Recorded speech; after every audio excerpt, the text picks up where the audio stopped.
అందరికీ సహాయం చేస్తారు. 100 రోజులలో 5 సంవత్సరాలలో గొంతులో పోయిన మన ఆంధ్రప్రదేశ్ ఒక్క 100 రోజుల్లో బయటకు తీసి ప్రతి ఒక్కటి చంద్రబాబు గారు చెరువు తీసుకొని మొన్న తుఫాన్ వచ్చినప్పుడు రాత్రి పగలు కష్టపడి ఆయన ఇంటికి కూడా పోకున్నట్ల 10 రోజులు వాళ్ళని కాపాడి నేను కాదు నాకంటే మా ఫ్యామిలీ కంటే ఈ ప్రజలే నాకు ముఖ్యమని చెప్పిన ఘనత ఎవరంటే ఒక్క చంద్రబాబు గారే అని ఈ సభాముఖంగా నేను తెలియజేస్తున్నాను.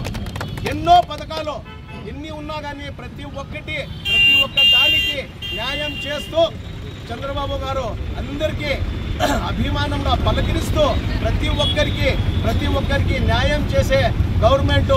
అదే దీనికి మేము కృతజ్ఞతలు చెబుతున్నాము. ఒకటి దుల్హన్ పథకము 1,50,000 రూపాయలు ఉంది. దుల్హన్ పథకము 1,00,000 రూపాయలు ఇస్తాము. హజ్ కమిటీ వాళ్ళకి హజ్కు పోయే వాళ్ళకి 1,00,000 రూపాయలు, మరి ఇమాములకి 10,000, మౌజంలకి 5,000, మసీదులు కూడా రిపేరింగ్ కూడా డబ్బులు ఇస్తామని చెప్పినారు 5,000 రూపాయలు.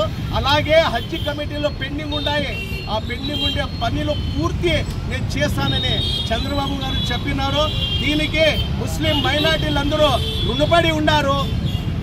కాబట్టి మేము అందరు కలిసి రాబోయే దినాల్లో తప్పు చేసిన వాళ్ళకి బుద్ధి చెప్పిండారు అందరూ.